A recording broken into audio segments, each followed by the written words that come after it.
চম্পা চম্পা আমার মাইরো না আমার, আমি তোমার স্বামী, আমি তোমার স্বামী। এই চুপ থাক। তুই আমার কিসের স্বামী? হ্যাঁ, তোরে আমি বিয়ে করছি সম্পত্তির লোভে। আব্বা, কাগজটা বাই করো। আরে কলম আছে? হয় এই কাগজে সই কর, আর না হলে কোপ খায় এখনই মরবি। কি বলতেছো তুমি? আমি মারা গেলে তো স্ত্রী হিসাবে আমার সব সম্পত্তি তুমিই ভোগ করবা। এইভাবে লিখে দিতে কেন? বুড়া বয়সে জমি পাই আমি কি করবো? হ্যাঁ, কোনো লাভ আছে? আমার এখন লাগবো।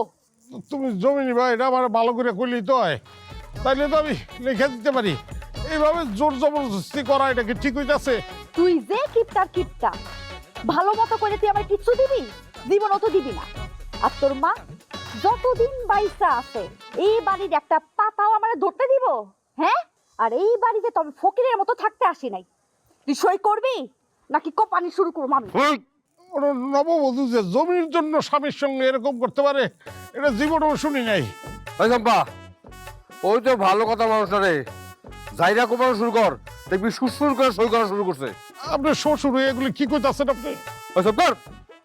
ওই সেরি, তুই খারাপ আছিস কেন? কোপাইতে খুঁজছিস তোরে? দেখ এই আল্লাহ আল্লাহ আল্লাহ আল্লাহ।